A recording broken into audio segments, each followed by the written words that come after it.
since April. However, financial conditions for corporate and household borrowing has remained broadly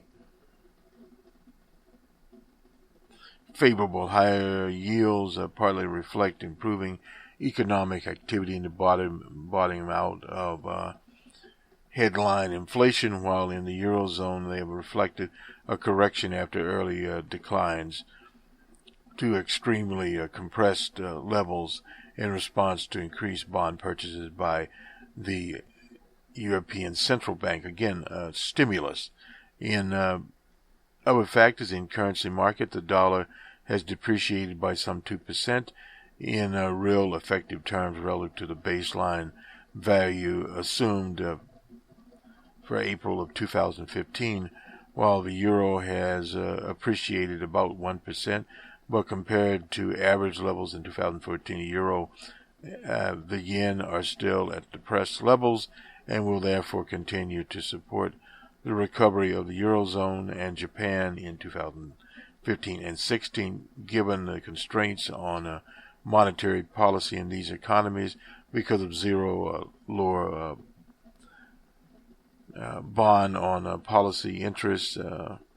This is expected to be a net positive for the global economy, as discussed in April. Bond yields and risk premiums in emerging markets have risen broadly in line with those of advanced markets. What we're seeing here is basically the emerging markets are mimicking the so-called advanced capitalist markets.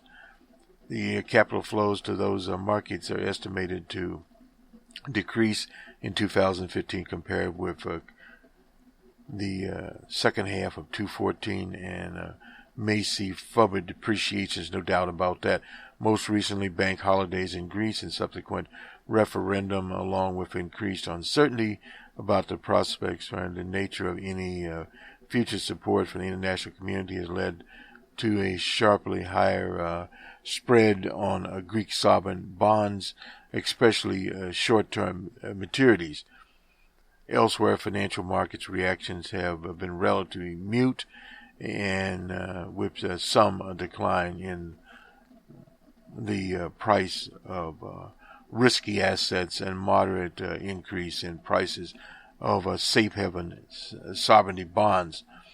After a major rally over the past year, with the Shanghai Composite Index up over 150% when it peaked in mid-June, the Chinese market has declined by about 30%. That would be expected. The Chinese market had overheated, and thus this is one of the problems that we have with overheating markets in industrial capitalist economies. Although the Chinese economy is a managed economy, but that particular sector of it had overheated, and now it's coming back to some normalcy.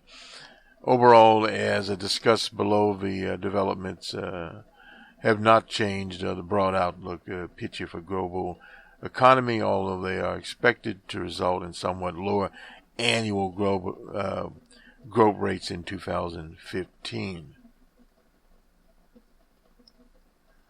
Let me get back up here.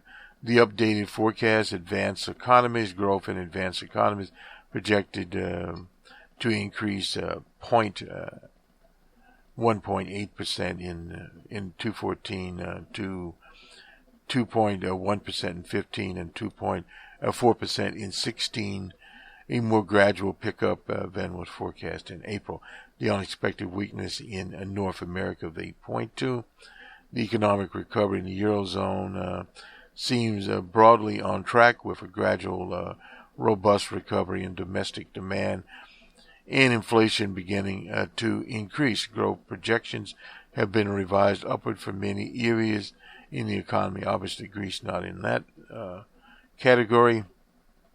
Developments are likely to take a heavy toll on activity relative to early expectations. In Japan, growth in Q1 2015 was stronger than expected, supported by a pickup in capital investment that was due to the economic policies called stimulus. However, consumption remains sluggish, and more than half quarterly growth stemmed from changes in inventory, with weaker underlying momentum in real wage and consumption. Pickup in 2015 is now projected to be more modest. Emerging developing markets growth in there is projected to slow from 4.6% in 14 to 4.2% in 15. Broadly, as expected, the slowdown reflects the dampening of impact of lower commodity prices and tight external financial conditions, particularly in Latin America oil exports, the rebalancing in China and structural bottlenecks, as well as economic distress, particularly in the Commonwealth of Independent States and some countries in the Middle East and North Africa. In 2016, growth in emerging markets and developing economies to pick up to 4.7%, largely on account of projected improvements in economic conditions in a number of distressed economies, including the Russian Federation, Summit in the Middle East, and North Africa.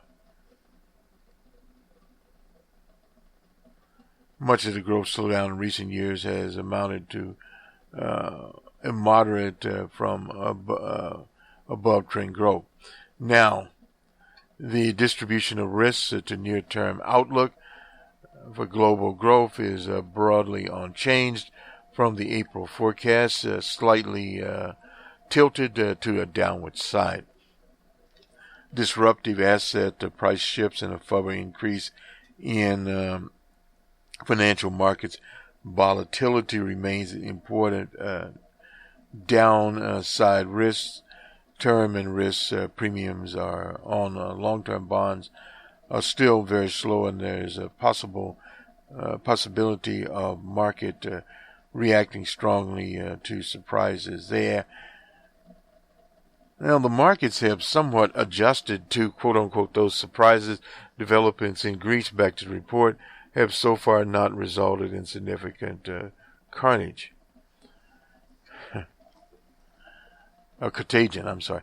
Anyway, timely policy action should help to manage such risks if they are to materialize there. One of the big problems always is in these forecast assumptions, the risk many times appears to be much more severe than a forecast, as in the Eurozone with $3 trillion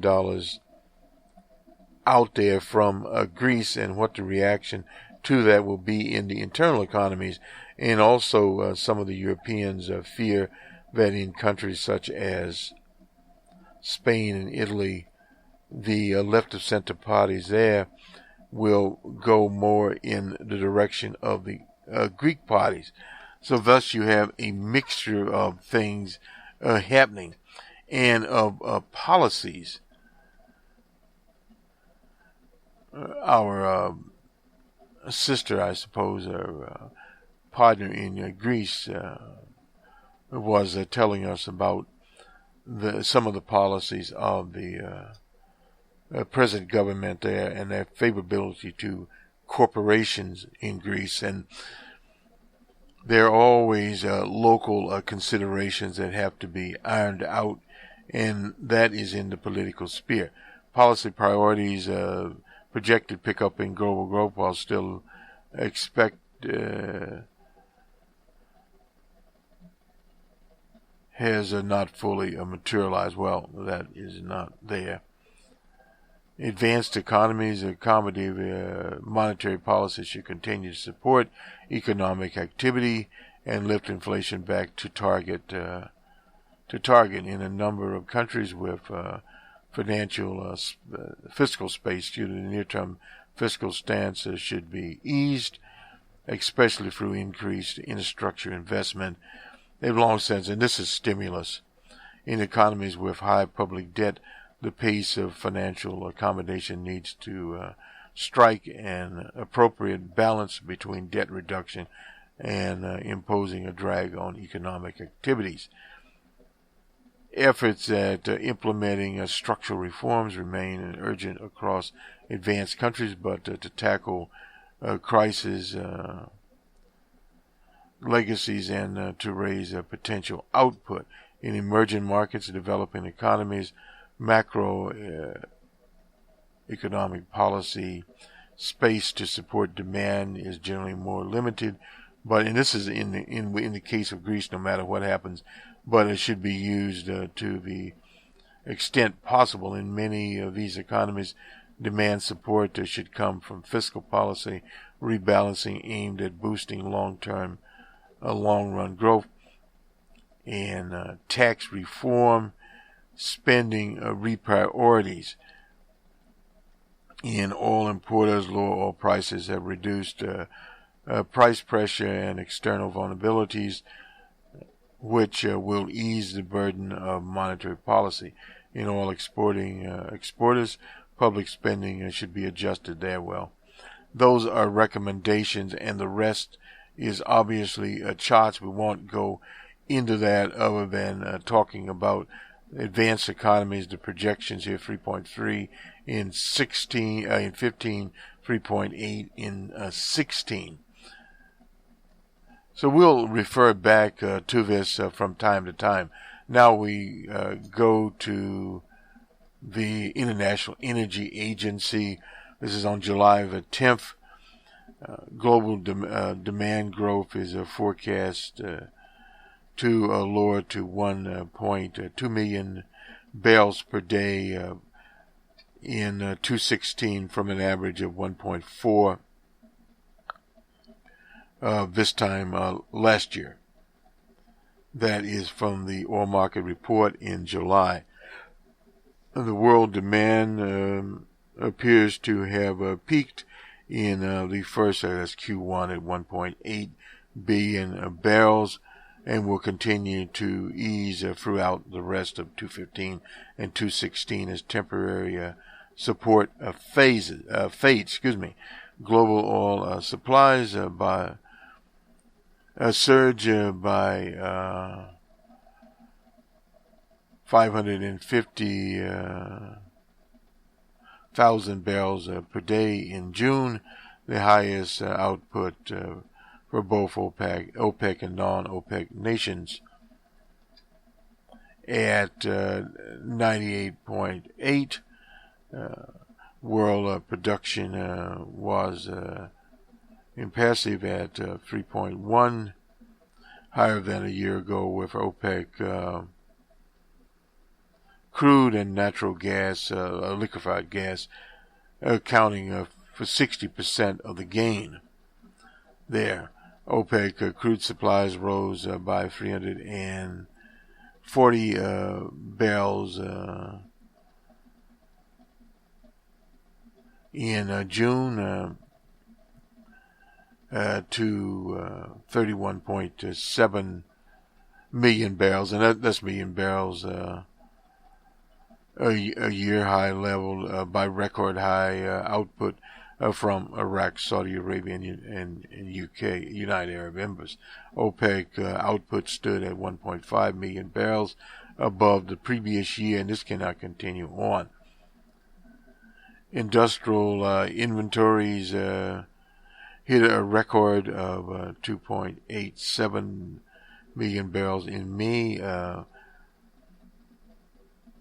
by a steep 38 million barrels there. Product holding, and that continues on. And the supply is 3.7 days forward demand there.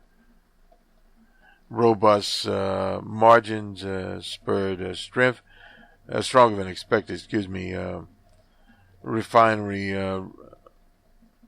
runs, lifting the second Q2 global throughout estimate to 7.7 million barrels. The July OMR also featured a focus on demand implication of the Greek debt crisis, as well as the analysis there. And the oil market report there. And again, the Greek market report is phasing into this.